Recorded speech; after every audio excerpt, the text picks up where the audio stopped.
queridos, sejam muito bem-vindos. Eu sou o professor Júlio, sou especialista em emoções e quero falar sobre um tema que eu acho que vem muito a calhar com o que está acontecendo hoje no nosso país em termos de pandemia. Eu trabalho muito com a questão das emoções, da regulação das emoções e tenho acompanhado muitas pessoas que perderam seus empregos, que perderam sonhos, que perderam pessoas e muitas delas estão passando por dramas pessoais muito sérios, muito fortes, e é sobre isso que eu quero conversar com vocês hoje.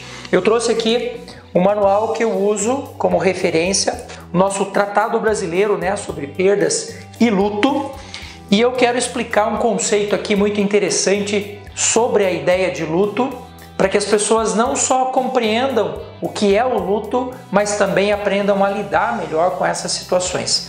Para quem perdeu uma pessoa, para quem perdeu o seu emprego, para quem perdeu um objeto ou coisa do gênero, quem está olhando de fora não consegue ter ideia do quanto essa pessoa está sofrendo, não tem como mensurar isso, é impossível mensurar.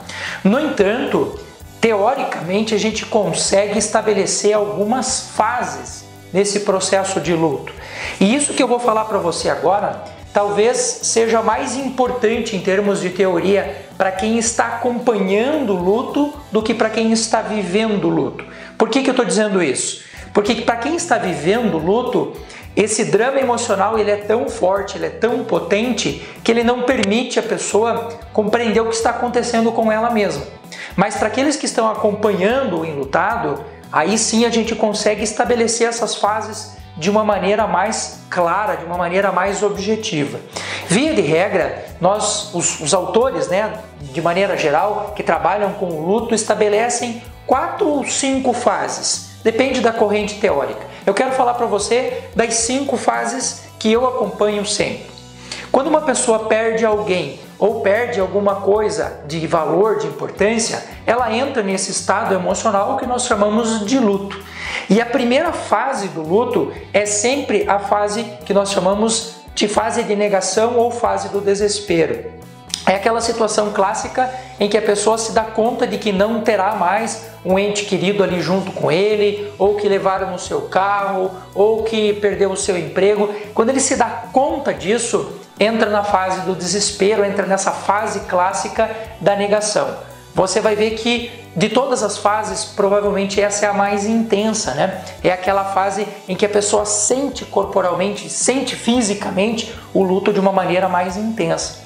A segunda fase do luto, que vem depois dessa fase da negação, é uma fase que também é bastante categórica, que é a fase da rebeldia ou a fase da raiva.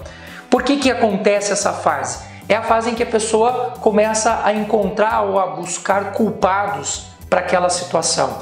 Ou então a pessoa passa a se culpar por aquilo, por coisas que não fez ou por coisas que fez. É aquela fase em que você começa a apontar os dedos, Foi você, foi Deus, foi isso, foi aquilo. Na verdade, não existem culpados. As situações elas acontecem, elas têm um modo de operação e elas acabam sempre gerando uma consequência. Mas não existe o culpado, Mas a pessoa procura nesse momento encontrar culpados. Então é bem clássica essa fase. Essa é uma fase que para quem está acompanhando o enlutado, a gente tem que ter um nível de compreensão muito grande. Porque às vezes a pessoa, ao apontar o dedo para você e falar você é o culpado, a gente não pode tomar isso como pessoal. A gente precisa esperar passar essa fase, passar essa raiva, esse processo todo, para que a gente volte a conversar, volte a ter convivência. E não é raro, nesses momentos, acontecerem incisões, As pessoas acabarem tomando isso como pessoal e simplesmente não ter mais relacionamento com aquela pessoa. Uma terceira fase é a fase que nós chamamos de fase da barganha. Então, o que é a fase da barganha? É aquela fase em que a pessoa começa a buscar situações que muitas vezes não são reais, que não são nem sequer plausíveis, para tentar resolver a situação. Então, coisas assim, eu perdi a minha carteira, então não sei onde está a minha carteira. Aí o cara vai lá e fala 3 pulinhos, São longuinhos, são longuinhos, são longuinhos. Se eu achar a minha carteira, eu dou 3 pulinhos. Veja, isso é uma barganha.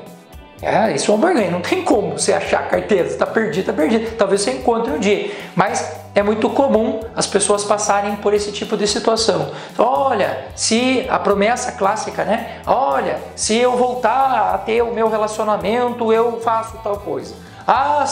Então essa fase da barganha é uma fase também bastante comum, ela é uma fase já de maior estabilidade, mas a pessoa ainda não se convenceu, ela ainda não conseguiu aceitar a ideia de que aquilo não fará mais parte do seu dia a dia, aquele relacionamento não fará mais parte, aquele carro que acabou, aquele ente querido que faleceu e assim por diante.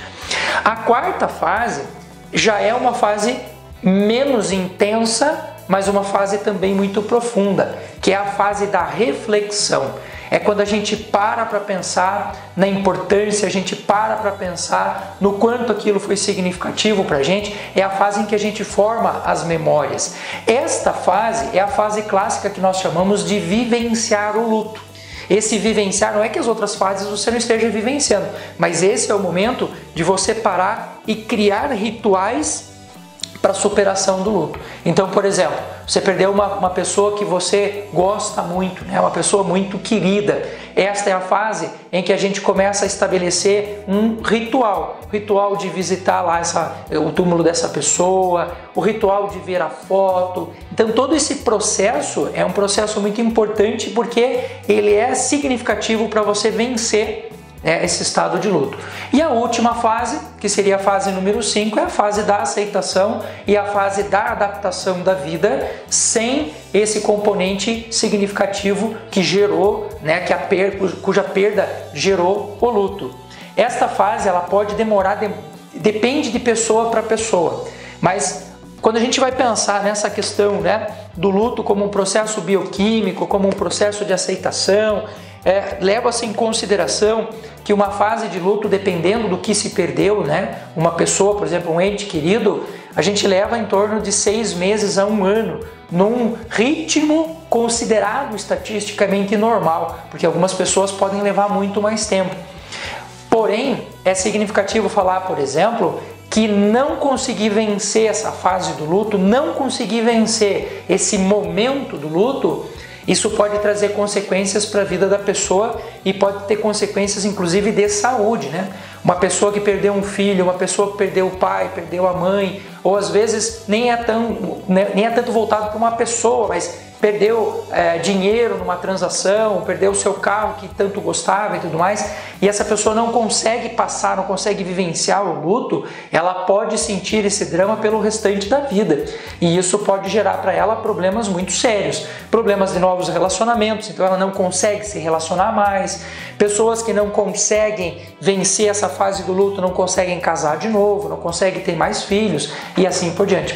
Por isso é muito significativo que o indivíduo, ele reconheça essas fases do luto e se não conseguir passar por isso sozinho, que busque então ajuda para conseguir superar esses dramas, porque eles podem realmente ter uma profundidade tal que o indivíduo não consiga superar e por conta disso não viva mais. E não é essa a ideia. Nós temos, isso faz parte da nossa vida.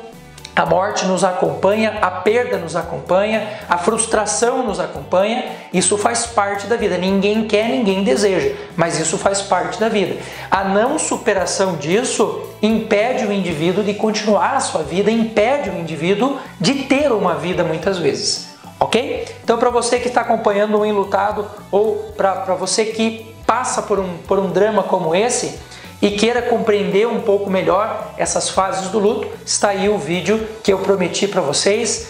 Espero que tenha sido útil para vocês. Aproveite também, se você não é inscrito no nosso canal, já deixe o seu like, já deixe a sua inscrição feita aqui. E se você achou interessante e útil e quiser encaminhar para alguém, fique à vontade. Beijo no coração, até a próxima!